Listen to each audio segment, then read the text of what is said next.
Tindigan. So yun, tinest niya ako, so it means, sabi ko, hindi naman ako takot sa operation kasi ang operation, nasa Panginoon na eh. He will guide me. Hindi ako takot that time. Pero takot ako sa gagastusin. Pero God is good all the time because He give the expenses lahat. Naging free ang operation ko. Man. To think that here in the Philippines, we will have heart surgery.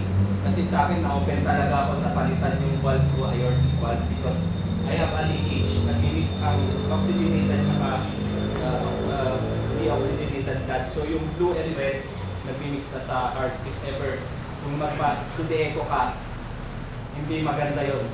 There is something in your heart. So, that time, mild pa siya, hanggang naging severe, hanggang sabi na ng doktor, no medication to improve your health. So, the thing is surgery.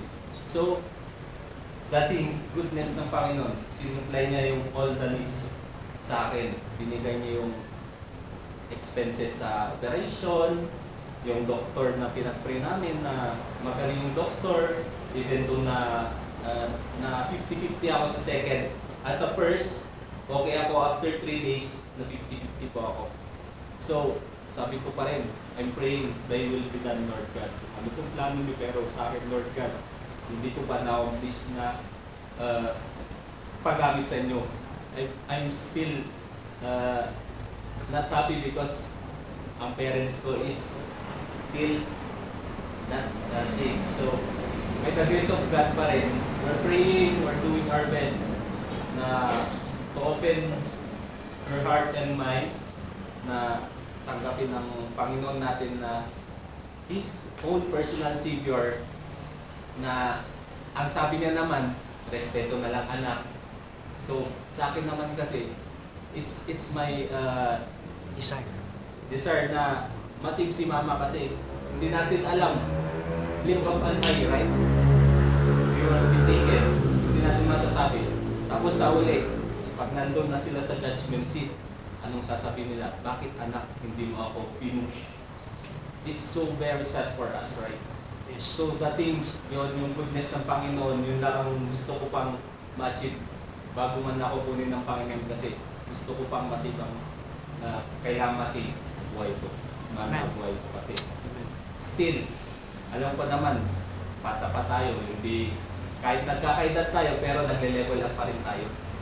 The thing is, we will do our self na i-push pa rin yung pan natin na maging strong sa faith sa Panginoon. So, I'm thanking God, kahit na matagal na siya, this is my testimony na God is so good for my life because third life ang binigay niya sa akin. So, ang dami kong chance para mabuhay. So, why do I sasayangin ko yung buhay ko na binigyan na ng Panginoon? So, the thing is to grow maturity with His will. So, yun lang po. Maraming salamat sa prayers and comfort niyo po sa akin that time. Amen, amen.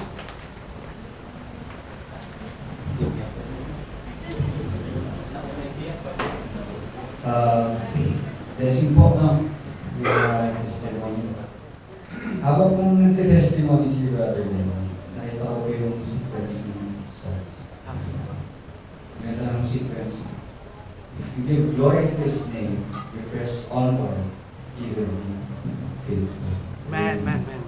Praise the Faithful Lord. to us. Any more testimony po?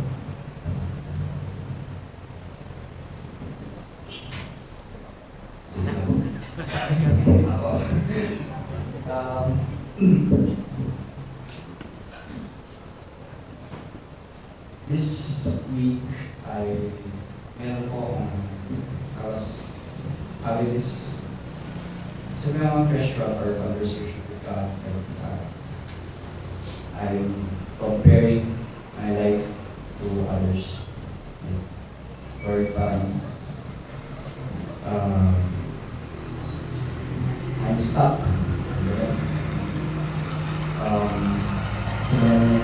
Hindi na sa